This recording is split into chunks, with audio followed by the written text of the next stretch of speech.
The whole part of life, no matter what season of life that you're in, that there's always room and space. It just takes the courage to go for the next adventure.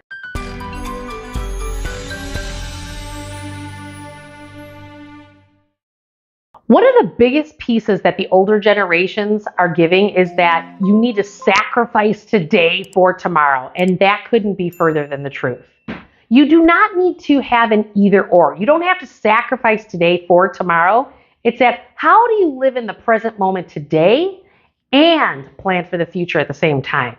Because when you suffer so much in the present moment, you actually just recreate suffering patterns and you're operating with financial scarcity and it's not actually abundant. No different than if you are living all for tomorrow and you're not really worried about anything in the present moment. Well, then you're not actually living.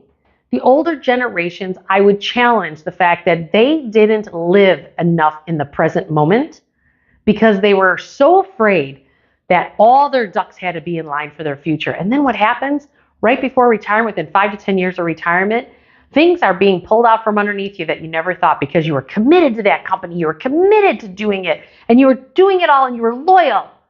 But it was at the sole cost of your own heart, your own soul.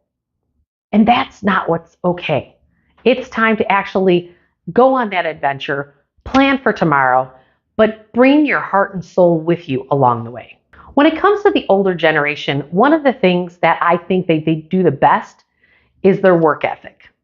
I talk to employers all the time, being an employer myself, and the biggest challenge today is young people who don't give a shit because they're not as committed, they're not part of the team, it's all about them.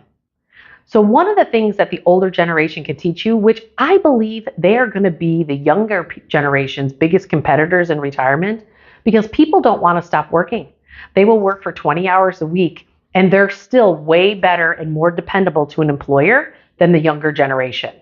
So I think it's super important for younger generations to start to learn that find a company that you align with.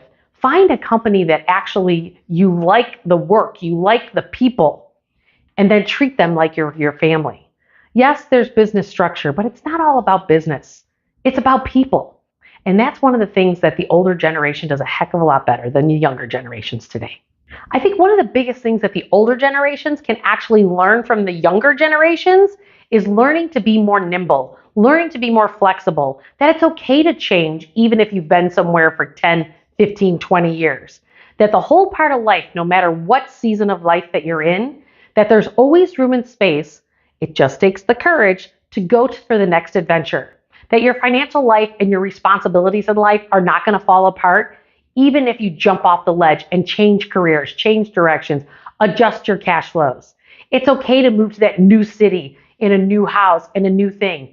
This is what the older generation needs to recharge and reinvigorate themselves and not be afraid that if you follow your heart, that it's all going to be fine and everything will fall into alignment.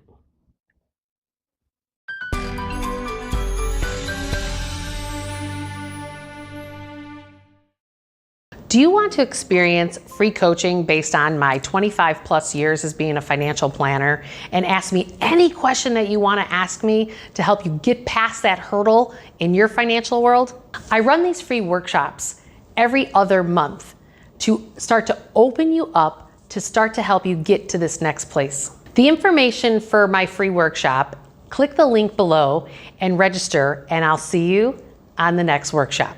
Don't forget to hit that notification bell and like and subscribe to the channel. Why? Because then you can get more knowledge all the time and be a part of a community that's actually going to lift you up.